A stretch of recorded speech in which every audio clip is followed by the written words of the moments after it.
ఆలయాల్లో రావి, వేప చెట్లు ఎందుకుంటాయి?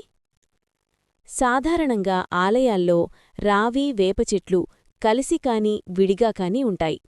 రావి విష్ణుస్వరూపం, వేప లక్ష్మీస్వరూపం. ఈ జంట వృక్షాలను పూజిస్తే దంపతులు అన్యోన్యంగా ఉంటారు, దాంపత్య దోషాలు తొలగి సంతానం కలుగుతుందని పద్మపురాణం పేర్కొంది.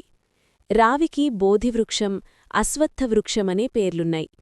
పురాణేతిహాసాల్లో రావి చెట్టుకు ప్రాధాన్యత ఉంది.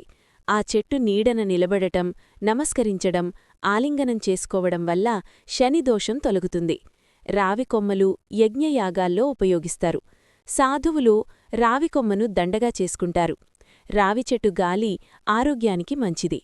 గౌతముడు బోధివృక్షం కింద విశ్రమించిన తర్వాతే మహాజ్ఞాని అయ్యాడు. శ్రీకృష్ణుడు చివరి దశలో ఈ వృక్షం కిందనే ప్రాణత్యాగం చేసి అవతారం చాలించాడు. ఇక వేప ఎన్నో ఔషధగుణాలను కలిగిన దివ్యవృక్షం.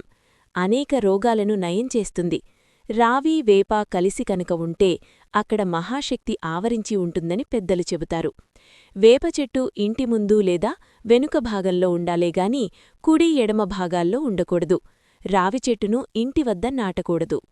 నా ఛానల్ని సబ్స్క్రైబ్ చేయండి, లైక్ చేయండి, షేర్ చేయండి, కమెంట్స్ చేయండి. మీకోసం మరిన్ని వీడియోలు చేస్తాను. Thank you for watching.